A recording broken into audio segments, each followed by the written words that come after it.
ಶಿಕ್ಷಣವನ್ನು ಪಡಿಬೇಕಂದ್ರೆ ಅವರಿಗೆ ಮುಕ್ತವಾದ ಪ್ರವೇಶ ಇರಬೇಕು. ಅಂದ್ರೆ ಯಾವುದೇ ರೀತಿಯ ಅಡ್ಡಿ ಆತಂಕ ಇಲ್ಲದೆ ಎಲ್ಲ ಮಕ್ಕಳಿಗೂ ಉಚಿತ ಪ್ರವೇಶ ಇರಬೇಕು. ಇದರ ಜೊತೆಗೆ ಏನಂತ ಹೇಳಿದ್ರೆ ವಿಕಲಚೇತನ ಮಕ್ಕಳಿದ್ರು ಕೂಡ ಅವರಿಗೂ ಕೂಡ ಶಿಕ್ಷಣವನ್ನು ಕೊಡುವಂತ ವ್ಯವಸ್ಥೆ ಇದೆ. 1 ಕಿಲೋಮೀಟರ್ದಿಂದ 5 ಕಿಲೋಮೀಟರ್ ದೂರದಿಂದ ಏನಾದರೂ ಮಕ್ಕಳು ಬರ್ತಾ ಇದ್ರೆ ಶಾಲೆಗೆ, ಆ ಮಕ್ಕಳಿಗೆ ಸಾರಿಗೆ ವ್ಯವಸ್ಥೆಯನ್ನು ಕೂಡ ಈ ಸಮಗ್ರ ಶಿಕ್ಷಣ ಯೋಜನೆಯಲ್ಲಿ ಕೊಡುವಂತದ್ದಿದೆ. ಅದರ ಜೊತೆಗೆ ಉಚಿತ ಪಠ್ಯ ಪುಸ್ತಕ ಮತ್ತು ಶೂ ಸಾಕ್ಸ್ಗಳನ್ನು ಕೂಡ ಮಕ್ಕಳಿಗೆ ವಿತರಿಸುವಂತದ್ದಿದೆ. ಇದರ ಜೊತೆಗೆ ಏನಂತ ಹೇಳಿದ್ರೆ ಮಕ್ಕಳಿಗೆ ಗುಣಮಟ್ಟದ ಶಿಕ್ಷಣವನ್ನು ಕೊಡಬೇಕು. ಅಂದ್ರೆ ಕೇವಲ ನಾವು ಮಕ್ಕಳಿಗೆ ಶಾಲೆಗಷ್ಟೇ ಕಲಿಸಿದ್ರೆ ಸಾಲದು, ಅವರಿಗೆ ಗುಣಮಟ್ಟದ ಶಿಕ್ಷಣವನ್ನು ಕೊಡಬೇಕು. ಕಲಿಕೆಯಲ್ಲಿ ಹಿಂದುಳಿದಂತ ಮಕ್ಕಳಿಗೆ ಪರ್ಯಾಯ ಬೋಧನಾ ವ್ಯವಸ್ಥೆ, ಅಂದ್ರೆ ನೀವೆಲ್ಲ ಪ್ರೈವೇಟ್ ಸ್ಕೂಲಿಗೆಲ್ಲ ಹೋದಾಗ ಟ್ಯೂಷನ್ ಕಳಿಸ್ತೀರಲ್ಲ, ಅದೇ ರೀತಿ ಈ ಯೋಜನೆಯಲ್ಲಿ ಪರ್ಯಾಯ ಬೋಧನೆ ಅನ್ನೋ ವ್ಯವಸ್ಥೆ ಇದೆ. ಅಂದ್ರೆ ಇಲ್ಲೂ ಕೂಡ ಮಾಡ್ತಾರೆ. ಅಂದ್ರೆ ಕಲಿಕೆಯಲ್ಲಿ ಹಿಂದುಳಿದಂತ ಮಕ್ಕಳಿಗೆ 1 ಅವರ್ ಮುಂಚೆ ಬರಲಿಕ್ಕೆ ಅಥವಾ ಲೇಟ್ ಆಗಿ ಕಳಿಸಿ ಅವರಿಗೆ ಕೂಡ ಕಲಿಸುವಂತ ವ್ಯವಸ್ಥೆ ಇದೆ. ಆಮೇಲೆ ಮಕ್ಕಳ ವಯಸ್ಸಿಗಿಂತ ಮಿಗಿಲಾಗಿ ಏನಾದ್ರು ಅಂದ್ರೆ ಒಂದೊಂದು ಮಗುವಿಗೆ ಏನಾಗ್ತದೆ ಅಂತ ಹೇಳಿದ್ರೆ ಏನಾದ್ರೂ ಮನೆಯಲ್ಲಿರೋ ವೈಯಕ್ತಿಕ ತೊಂದರೆ ಅಥವಾ ಇನ್ಯಾವುದೇ ಕಾರಣದಿಂದ ಕರೆಕ್ಟ್ ಅವ್ರು ಅಂದ್ರೆ 6 ವರ್ಷಕ್ಕೆ ಮಗು ಶಾಲೆಗೆ ಸೇರಿಸ್ಲಿಕ್ಕೆ ಆಗಲ್ಲ, ಅವ್ನು 10 ವರ್ಷಕ್ಕೆ ಶಾಲೆಗೆ ಸೇರಿಸಬೇಕಾಗ್ತದೆ.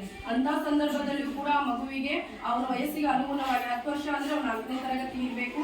ಆ ತರಗತಿಗೆ ಅವನಿಗೆ ಅಡ್ಮಿಷನ್ ತಗೊಂಡು ಅವನು ಏನೇನು ಕಲಿಕೆಯಲ್ಲಿ ಹಿಂದುಳಿದಿದ್ದಾನೆ ಅವನಿಗೆ ಪರ್ಯಾಯ ತರಗತಿಗಳನ್ನು ಆಯೋಜಿಸಿ ಆ ಮಗುವಿಗೆ 4ನೇ ತರಗತಿಯ ಇದು ದಾಖಲಾತಿಯನ್ನು ಮಾಡುವಂತ ವ್ಯವಸ್ಥೆಯು ಕೂಡ ಈ ಯೋಜನೆಯಲ್ಲಿ ಇರೋದ್ರಿಂದ ಇದು ಯಾವ ರೀತಿ ನಡೀತಾ ಇದೆ, ಇದು ಸಮರ್ಪಕವಾಗಿ ನಡೀತಾ ಇದೆ ಇಲ್ಲ ಅನ್ನೋದನ್ನ ನಾವು ಪರಿಶೀಲನೆ ಮಾಡಿದ್ದೇವೆ ಶಾಲೆಯಲ್ಲಿ.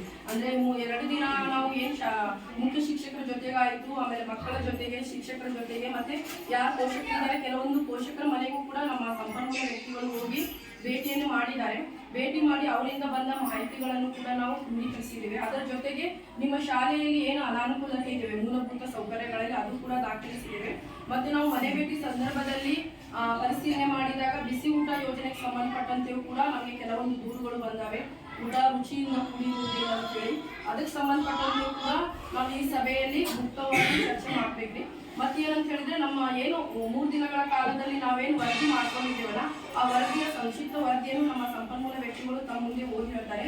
ತದನಂತರದಲ್ಲಿ ಇಲ್ಲಿ ಏನಾದರೂ ಮತ್ತೆ ಸುಧಾರಿಸಬೇಕಾದ ಅಂಶಗಳಿದ್ರೆ ಮುಕ್ತವಾಗಿ ಈ ಸಭೆಯಲ್ಲಿ ಚರ್ಚಿಸಿದರೆ ಅದನ್ನು ನಾವು ದಾಖಲಿಸಿಕೊಂಡು ಮುಂದಿನ ದಿನಗಳಲ್ಲಿ ಬದಲಾವಣೆಯನ್ನು ತರಲಿಕ್ಕೆ ಸರ್ಕಾರದ ನಿಟ್ಟಿನಲ್ಲಿ ಕಳಿಸಿಕೊಳ್ಳಲಾಗುತ್ತದೆ. ಅದಕ್ಕಾಗಿ ವರದಿಯ ವಾಚನ ನಂತರ ನೀವು ಏನೇ ನಿಮ್ಮ ಸಲಹೆ ಸೂಚನೆಗಳಿದ್ರೆ ಚರ್ಚಿಸಬಹುದು ಅಂತ ಹೇಳ್ತಾ ನನ್ನ 2 ಮಾತನ್ನು ಮುಗಿಸ್ತೇನೆ. ಧನ್ಯವಾದ.